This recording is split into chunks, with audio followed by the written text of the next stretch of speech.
Buat teman-temanku, yang baru gabung, bisa cek di playlist untuk urutan videonya. Bab 158, sangat lemah itu membosankan. Bab 158, begitu lemah itu membosankan. Orang pertama yang muncul di benak Ming Xiyin adalah Fan Xiwen. Dari semua orang yang terperangkap dalam ledakan beberapa saat yang lalu, Fan Xiwen adalah satu-satunya yang memiliki kemungkinan untuk selamat. Kedua bawahannya, Yue Chong dan Duan Yanhong, tidak memiliki kemampuan seperti itu. Lu Zhou berdiri di atas kereta terbang. Dia melihat ke bawah ke tanah hangus. Dia juga telah melihat lengan itu. Tuan, ada kemungkinan ini adalah Fan Xiwen. Dia benar-benar ulet. Tidak perlu merepotkan diri sendiri, Tuan. Aku akan membunuhnya atas namamu. Ming Xiyin menyeringai dan mengangkat tangan. Separation hook-nya melayang di atas telapak tangannya dan bersinar redup. Kita harus berhati-hati saat menghadapi musuh yang begitu kuat. Duan Museng tidak bisa berkata-kata. Old Ford, kamu selalu pandai menindas yang lemah. Petik 1. Ming Xiyin baru saja berjalan ke lengan yang hangus itu ketika suara Lu Zhou sampai padanya. Gali. Petik 2. Hah? Duan Museng menjelaskan, guru ingin Anda menggali tanah di sekitar lengan agar kami dapat melihat siapa itu. Petik 2. Oh, Ming Xiyin mengingat hook pemisahannya, merasa sedikit bingung. Sayang sekali, jika dia bisa membunuh lawan yang begitu kuat, tidak ada yang berani meremehkan nama Ming Xiyin. Dia dengan santai melambaikan tangannya, dan energi lemah mengendurkan tanah di sekitar lengan sebelum mendorong mereka menjauh. Ming Xiyin mendecakkan lidahnya saat dia kagum. Tuan, ini benar-benar Fan Xiwen. Aku tidak berharap dia selamat dari ledakan itu. Ini keajaiban. Petik 2. Lu Zhou berkata, ada teknik Daois yang disebut teknik keluar darah. Dengan menghabiskan beberapa dekade kehidupan dan esensi seseorang dan kekuatan di Laut Qi dan Tian seseorang, seseorang dapat membentuk lapisan pelindung di atas tubuh seseorang. Petik 2.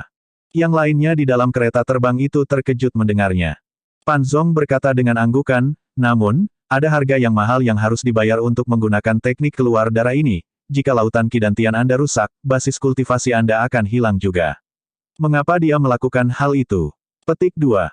Untuk seorang kultivator, melepaskan teknik keluar darah dapat menyelamatkan hidup mereka, tetapi jika basis kultivasi mereka dihancurkan, apa alasan mereka harus terus hidup?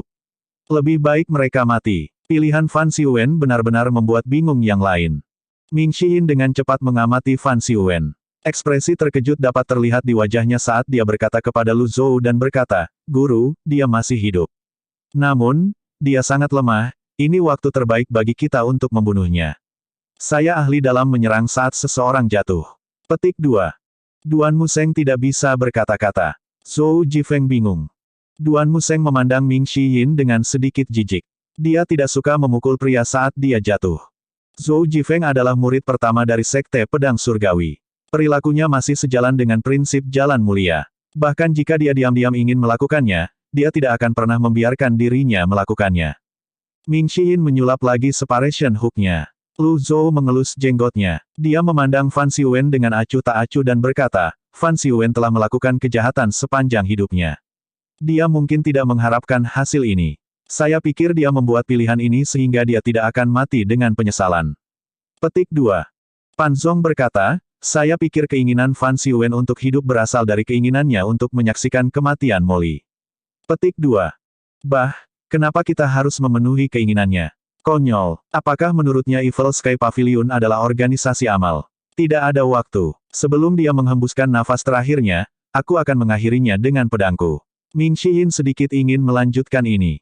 Duan Museng tidak tahan lagi. Dia menarik Ming Xiyin dan berkata, keempat tua, prioritas kita saat ini adalah menemukan Penatua Hua. Kamu benar, kakak senior ketiga. Ming Xiyin mengangguk. Keduanya melihat sekeliling mereka. Selain beberapa penonton yang cukup berani untuk tetap tinggal, mereka tidak melihat orang lain. Pada saat ini, selain para pembudidaya di kota Tangzi yang telah melarikan diri, beberapa dari mereka berlutut di tanah dan bersujud. Mereka tampak bersemangat. Sayangnya, basis budidaya mereka terlalu rendah. Jika tidak, mereka akan menjadi antek-antek hebat di Evil Sky Pavilion. Tiba-tiba, Lu Zhou berkata, bahwa dia kembali ke Pavilion Langit Jahat. Petik 2. Hah? Bawa dia kembali ke Evil Sky Pavilion.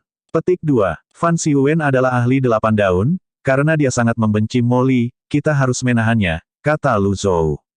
Ya Tuan, meskipun Ming Xiyin tidak menyukai Fan Xiwen, dia harus menuruti perintah tuannya. Dia mengangkat tangan. Gelombang energi mengangkat Fan Xiwen. Dia menyalurkan beberapa primal ki untuk melindungi hati dan meridian Fan Xiwen agar dia tetap hidup. Saat spesialisasi teknik jantung Greenwood terwujud, aura Fan Xiwen secara bertahap menjadi stabil. Ming Xiyin membawa Fan Xiwen saat dia melangkah ke udara dan kembali ke kereta terbang. Elder Hua, Zhou Jifeng tiba-tiba menunjuk ke timur. Dia berdiri di titik tertinggi sehingga lebih mudah baginya untuk melihat lebih jauh. Pada saat ini, Hua Wudao sedang menyeret tubuhnya yang kelelahan. Pakaiannya compang camping, dan wajahnya penuh luka. Dia berjalan dengan langkah kaki yang berat ke arah mereka. Duan Museng berjalan dengan pegas di langkahnya dan pergi untuk mendukung Hua Wudao.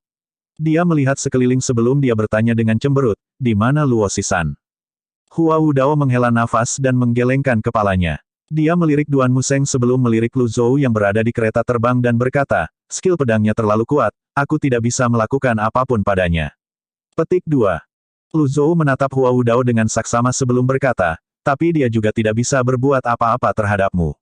Bagaimanapun, Hua Wudao memiliki karakter ke-9 di 6 laut yang kompatibel. Bahkan jika mereka bertarung dalam pertempuran gesekan, Luo Sisan harus mampu menahannya juga. Hua Wudao mengangguk. Itu seri. Petik 2. Jadi, di mana Luo Sisan? Ming Xiyin bertanya. Dia pergi. Kamu? Ming Xiyin mengayunkan lengannya. Dia merasa sedikit kesal dengan ini. Bagaimana Anda bisa membiarkan seseorang yang ingin dibunuh paviliun langit jahat pergi? Semua orang melihat Hua Wudao saat ini. Bagaimanapun, Hua Wudao berasal dari Sekte Yun. Barangkali, pertarungan mereka tak berakhir imbang. Ada kemungkinan dia telah melepaskan mantan rekannya. Tidak ada yang bisa menemukan kebenaran karena tidak ada saksi mata. Hua Wudao segera menangkupkan tinjunya dan berkata, setiap perkataan saya benar, jika Anda tidak mempercayai saya, Master Pavilion, saya bersedia menerima hukuman apapun. Petik 2. Cukup dengan tipu muslihatmu. Tuanku tidak akan jatuh untuk hal seperti itu, Ming Xiyin berkata sambil memutar matanya.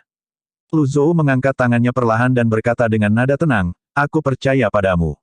Petik 2. Hua Wudao mendongak kaget. Dia segera mengangkat tangannya. Terima kasih. Pada saat yang sama, Lu Zhou melihat kesetiaan Hua Wudao naik sebesar 5%. Duan Museng membawa Hua Wudao ke dalam kereta yang membelah awan. Kembali ke paviliun langit jahat. Petik 2. Dimengerti. Sedangkan jaraknya sekitar 3 km dari lokasi ledakan. Luo Xishan menikam pedangnya ke tanah untuk menstabilkan dirinya. Dia terengah-engah saat dia bergumam pada dirinya sendiri, kakek tua itu, dia sangat kuat, dia telah menghabiskan semua primal ki-nya dari pertempuran. Siapa yang tahu pedang suci yang sangat kuat seperti dia akan berakhir dalam kondisi babak belur. Lupakan, untuk masing-masing miliknya, Luo Xishan menggelengkan kepalanya tanpa daya. Namun, saat Luo Xishan hendak pergi, seorang pendekar pedang berpakaian hijau diam-diam muncul di tempat 50 meter di depannya. Pendekar berpakaian hijau membawa pedang panjang di punggung lurusnya. Halo, petik 2. Bahkan tanpa kekuatan pada saat ini, Luo Xishan tidak sepenuhnya lengah. Dia, secara alami, dikejutkan oleh kemunculan tiba-tiba pendekar pedang berpakaian hijau itu.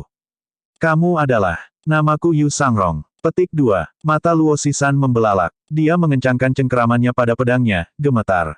Dia tidak dalam kondisi untuk melawan Yu Sangrong sekarang. Pedang Iblis. Itu hanyalah sebuah nama. Tidak cukup signifikan untuk disebutkan. Yu Sangrong berbalik dan mempelajari Luo Xishan. Luo Xishan mundur selangkah. Saya datang ke sini atas perintah Master Sekte saya untuk membersihkan noda di sekte kami.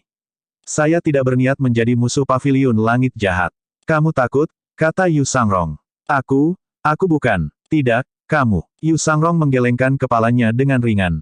Dia menunjukkan senyum tipis. Tidak perlu khawatir, aku tidak akan menyerang pria saat dia jatuh. Luo Xishan tidak mempercayainya. Kamu lemah, sangat lemah sehingga membosankan. Petik 2.